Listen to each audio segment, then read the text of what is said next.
Y esta mujer, nacida en el Uruguay, viene de lo que se llamaría la escuela del periodismo más importante que ha sabido estar presente aquí en nuestra Latinoamérica. Ya su padre fue un enorme periodista que hizo escuela. Ella hace ya muchos años viviendo en Israel. Le voy a decir que no solo tengo profundo aprecio y admiración, sino que no sé cómo hacía porque era una niña y ya hace 30 años era corresponsal de Radio High y nos daba la información precisa de lo que pasaba hace 30 años, cuánto que cambió Israel y el mundo y cuánto que todavía sigue cambiando y cambiará. Me refiero a Hanna Jerosolimsky, que está con nosotros. Querida Hanna, qué gusto saludarte. Buenas tardes para ti. Buenas tardes, Miki, querido. Lindo estar acá contigo, aunque los temas son duros. Gracias por tus palabras, por recordar a papá de bendita memoria y por lo de niña. Yo estoy en los 64 plus, pero en fin, el espíritu es lo principal. No, usted mantiene esa pasión de los niños y la pasión Eso sí, del periodismo que no brinda pausa. Uno no se puede dar cuenta del paso es del tiempo verdad. por eso, ¿no? Tiene una parte Mi buena. hermano siempre me dice, cuando le cuento de algo, de una entrevista que conseguí o lee algo, me dice, vos te emocionás, te entusiasmás como si hubieras empezado ayer. Y la verdad que sí, eso es verdad. Absolutamente. Hanna, temas complicados. Israel vive un momento desde ya hace un año y 7 meses tan difícil y estamos en ciertos momentos de definiciones, días que tienen expectativa por sobre todo lo que marca, yo diría, la administración norteamericana, ¿no? Es como que desde la asunción de Trump, el mundo y en particular Israel está pendiente de lo que haga o no haga o cómo haga la administración norteamericana y no siempre eso a Israel, digamos, todo le viene bien. Acuerdo con los hutíes, Israel no estuvo muy presente en el acuerdo en términos de lo que le dé de seguridad y así muchas cosas más. Arabia Saudita que dicen que no, que... ¿Cómo usted está leyendo esto, además de Gaza y lo que quiera? Bueno, hay tanto, tanto. Voy a referirme a lo de Trump, porque si no hablo 2 horas seguidas, Miki, vos me Ujú. conocés, y después preguntás todo lo que quieras. Mira, a mí nunca me gustó Trump, por el carácter, por la forma de actuar con la gente, me pareció siempre muy grosero, pero como estaban las cosas con la administración Biden, aunque nunca dudé de ese sentimiento que dijo Biden cuando vino aquí, no por primera vez, no hay que ser judío para ser sionista, pienso que en él ese sentimiento era auténtico, todo lo que pasó alrededor con la administración, con varios de los pasos de la política que frenaron a Israel en la guerra en Gaza, en mi opinión, en forma contraproducente para Israel y también para los palestinos. Si se hubiera presionado de otra forma a Hamas para que no robe ayuda humanitaria y no a Israel para que introduzca todo el tiempo más, yo creo que los pueblos palestinos habrían ganado también. En fin, con todos esos problemas yo realmente quería que gane Trump, pero con reservas, por lo que dije al principio, ¿no? Y ahora no me sorprende en absoluto lo que está pasando. Ahora, uno puede decir, Trump, claro, cualquier presidente es natural, es normal, es lo lógico que fije, determine su política de acuerdo a sus intereses. Él quiere que no disparen a barcos norteamericanos en el Mar Rojo y en el estrecho Bab el Mandeb, es lo lógico, pero me imagino que si él hubiera presionado, ¿sabes lo que? Ni siquiera lo de Israel. Si hubiera incluido en ese acuerdo con los hutíes que no ataquen tampoco a barcos europeos, habría mostrado una amplitud de miras mayor. Israel ni siquiera sabía, según dijo la prensa, no tengo información clasificada de adentro, pero según lo que leía esta mañana en el Yediot Ahronot, Israel no tenía ni idea del anuncio que él iba a hacer sobre el acuerdo con los hutíes. Ahora, no podría haber presionado para que dejen también de disparar a Israel. Quedó fuera Israel de eso. Pero lo más preocupante es lo que, al parecer, según dijo Reuters, citando por supuesto fuentes muy allegadas al presidente Trump, al parecer, y todo supeditado a que realmente se confirmen los hechos, ¿verdad? Hay que ver qué pasa cuando empiece la visita en la región el martes. Visita que recordemos, tiene como parte central Arabia Saudita, pero también los Emiratos Árabes Unidos y Qatar. Según publicó Reuters, como decía, y también la prensa israelí, el gran anuncio de Trump será, de hecho, estará relacionado a un visto bueno, a un plan de desarrollo nuclear de Arabia Saudita para fines civiles. Eh, a Israel eso lo deja muy mal, porque ¿qué quiere decir eso también respecto a Irán y lo que está pasando en las negociaciones con Irán? También ahí va a ser, es el objetivo y no lo que Israel exige, creo yo que con mucha razón, que desmantele totalmente el programa nuclear. Yo aprendí de un gran experto en el tema nuclear, el doctor Efraim Masculay, que estuvo inclusive en la Agencia Internacional de Energía Atómica durante años, que de un uranio enriquecido al 20%, que suena poco, ¿verdad? Aunque lo esencial para fines civiles es 3,65, no tiene que llegarse al 20. Pero si uno tiene 20 y dice hay cosas civiles para los que sirve el 20, de ahí al 90%, que es lo que se llama un nivel militar, aunque suena mucho, no hay muchas etapas para cumplir. Eso es un gran tema de preocupación. Trump, que determine sus intereses, por supuesto quiere acuerdos económicos, traer miles de millones a la economía norteamericana.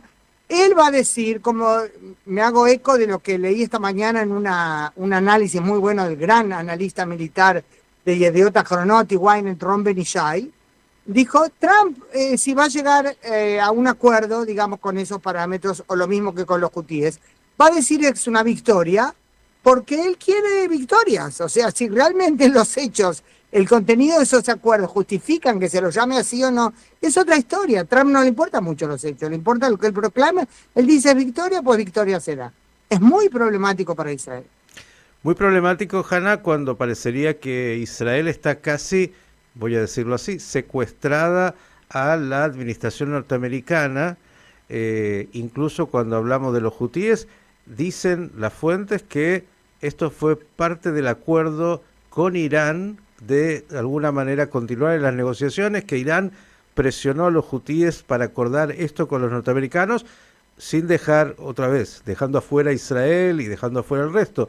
Y ahora se viene Arabia Saudita, que es un interés económico más que importante para Estados Unidos, y otra vez ahí Israel está en un lugar incómodo donde algunos dicen se le va a pedir a Israel un gesto, un anuncio de un Estado palestino o algo así, que parece que el gobierno de Netanyahu no quiere hacer, y que esto pondría otra vez, como dicen en fútbol, offside a Israel. ¿Qué dices? Ahí está. Mira, usaste una palabra, creo yo, Miki, muy adecuada para esta situación. Israel está secuestrada por la administración Trump. Porque por un lado está claro que Israel precisa a Estados Unidos. Por otro lado, no es la estrella 51 en la bandera norteamericana. Tiene sus intereses nacionales y, por cierto, muy urgentes y acuciantes. Por razones obvias, ya conocemos lo de los 7 frentes, no es un invento de Netanyahu. Ahora, por otro lado, tanto por su, digamos, afinidad ideológica, si es que con Trump se puede hablar de ideologías, Netanyahu no va a osar ni puede permitírselo en términos de política internacional criticar públicamente a Trump, desoírlo. Y vos te imaginás a Israel atacando, más allá del análisis de si eso hay que hacerlo o no. Está claro que la única amenaza existencial sobre Israel es la eventualidad de un Irán nuclear, ¿verdad? Ahora, uno puede concebir a Israel atacando las instalaciones nucleares de Irán, y eso aparte, digo, del análisis de si realmente se puede destruirlas, no es el Osirak en Irak en junio del 81.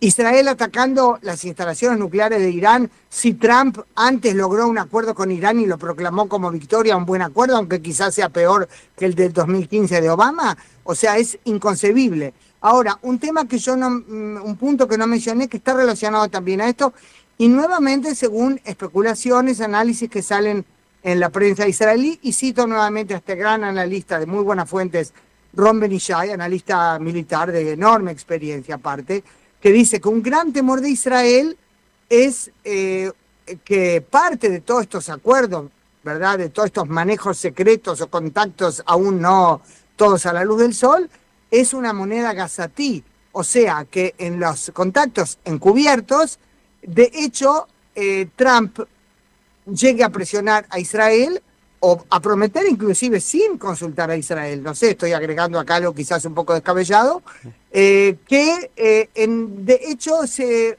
va a lograr terminar la guerra en Gaza sin el desarme de Hamás, a lo cual Hamás, por supuesto, nunca dio el visto bueno, nunca dijo que está dispuesto a poner las armas, e inclusive sin que, de hecho, Hamás se vaya del liderazgo, se vaya del poder en Gaza. Entonces, ¿en qué nos quedamos? ¿Dónde estamos?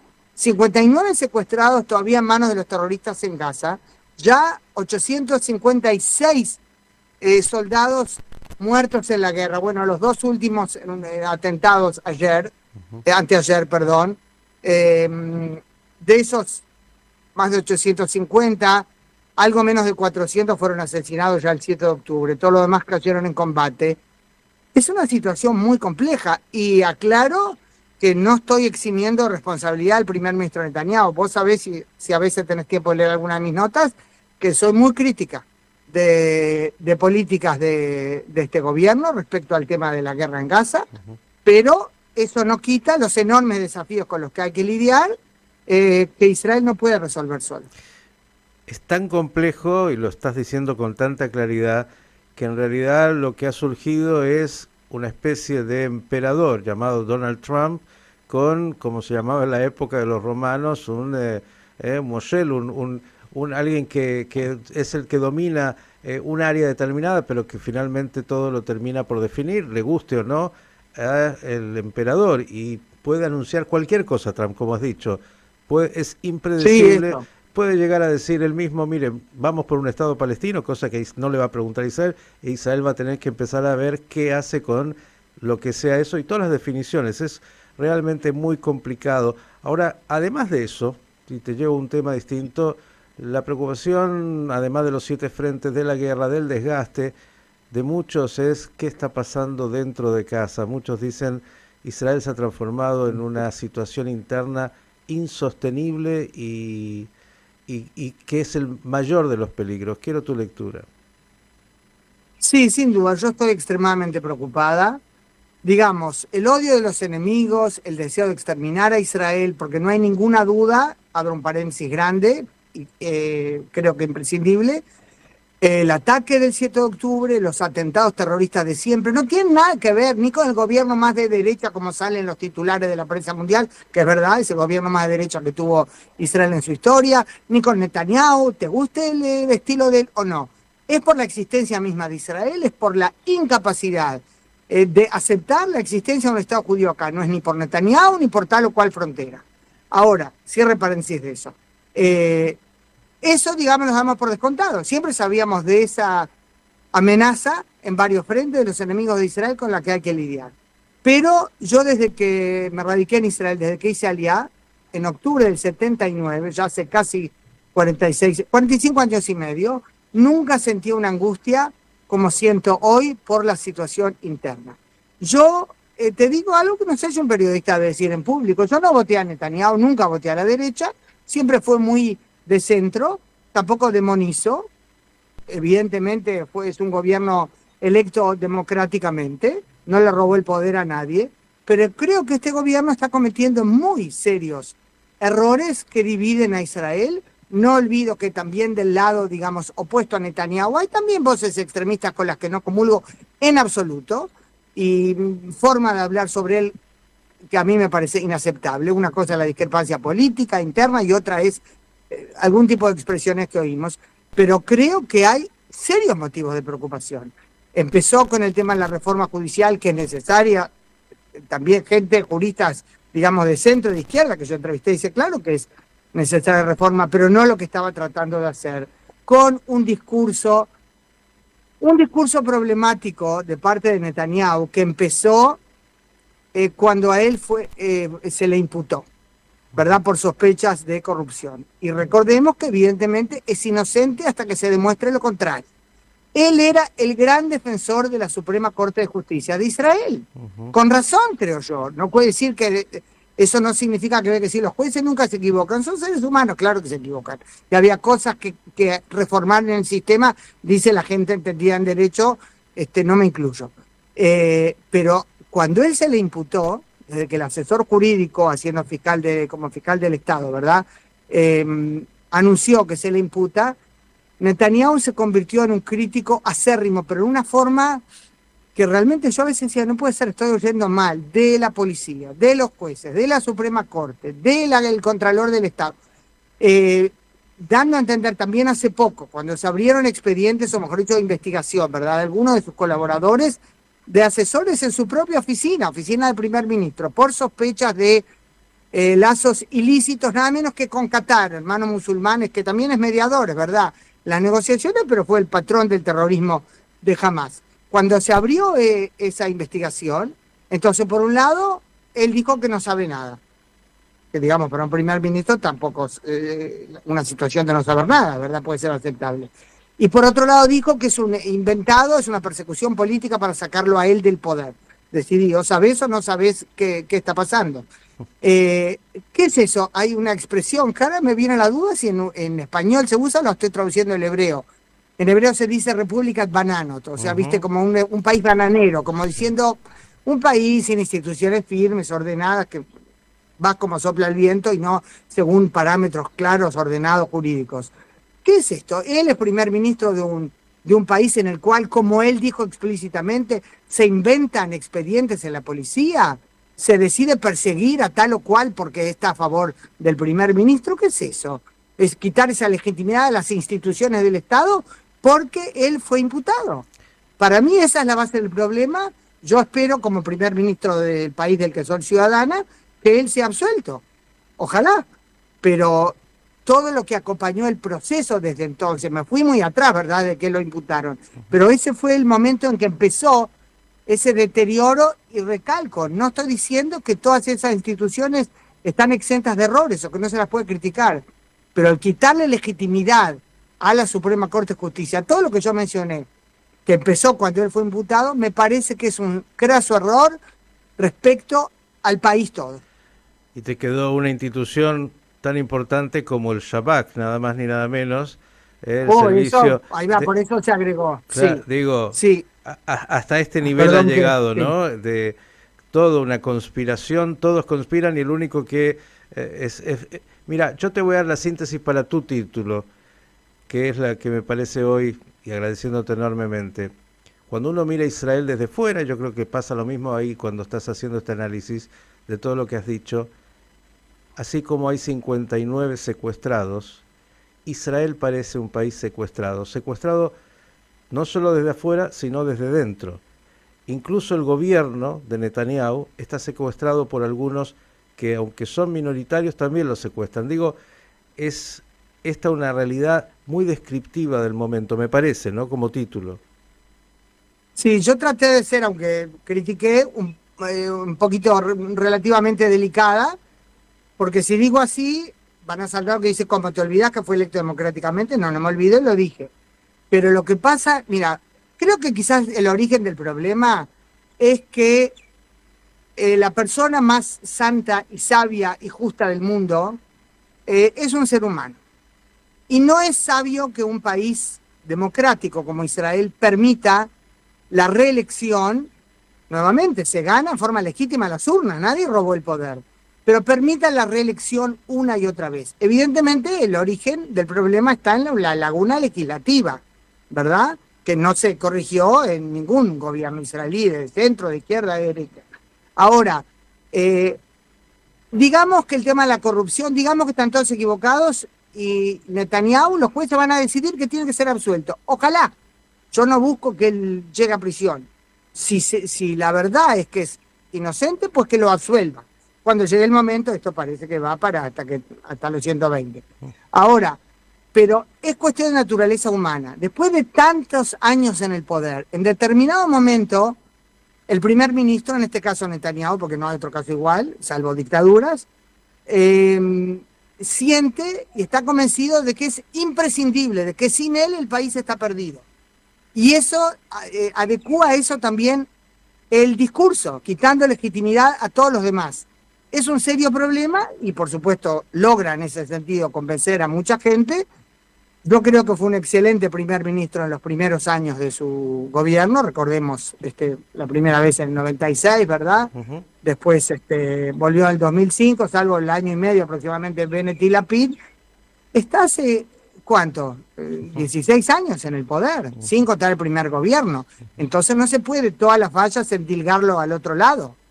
Y acá esto me lleva, fuimos por caminos un poco tortuosos, a un tema central que inspira desconfianza, en mi opinión, es la decisión en la práctica, y hace unos días formal, del gobierno, y eso es decisión del primer ministro, de no formar una comisión investigadora del 7 de octubre. Aclaro, una comisión que tiene que investigar también al ex ministro de Defensa, Gallant, también a la cúpula del ejército y los servicios de seguridad. Nadie dice que tiene que concentrarse en Netanyahu y su gobierno. Esa matanza sin precedentes desde la Shoah, la peor matanza de judíos desde la Shoah, dicho sea de paso, sabrán muchos televidentes y oyentes, no solo de judíos, fueron asesinados decenas de musulmanes, de extranjeros que estaban acá, no judíos, trabajando o estudiando. Tiene que ser investigada, no se puede sanar, aparte que no se puede sanar sin que vuelvan los secuestrados, en mi opinión, pero no se puede sanar la situación del país sin llegar a la verdad, sin determinar todos los responsables. Netanyahu, con mucha razón, después de la guerra cuando fue la Segunda Guerra del Líbano, ¿verdad?, del 2006, la comisión Vinograd, las conclusiones que sacó, y él exigió que el entonces primer ministro Olmert renuncie. Cuando Olmert estaba bajo sospecha de corrupción, antes de que la policía lo impute, recordemos, él fue a prisión y el interín ya salió hace tiempo, antes de que sea imputado, Netanyahu, entonces jefe de la oposición, con mucha razón, recalcó que en un país con tantos desafíos como Israel, no puede ser que el primer ministro siga en sus funciones si está, de hecho, si es probable que vaya a juicio o hay sospechas sobre su comportamiento. Lo mínimo tendría que haber sido aplicado para sí mismo, y eso fue después de algo incomparablemente menor que el 7 de octubre. Le pone la firma a Hannah Jerosolimsky. Yo le dije que es una de las Alias periodistas... Vélez. Así es. De las periodistas más claras, más agudas, más informadas. Ha hecho una síntesis, yo creo, de todos los dilemas, de todos los desafíos que tiene Israel. Hannah, que la próxima vez nos cuentes mejores noticias y, como has dicho, Amén. que los lugares que hay que sanar, que no son pocos, por lo menos comiencen a transitar ese camino. A disfrutar, Amén, amén, Miki. a disfrutar de lo Gracias, bueno querido. del Shabbat y como siempre, Ahí gracias por está. estar. Un beso grande. Un abrazo grande y Shabbat Shalom a vos, a todo el equipo y a los oyentes televidentes. Hannah Jerosolimsky, Hannah Belis, aquí con el panorama de noticias de Israel.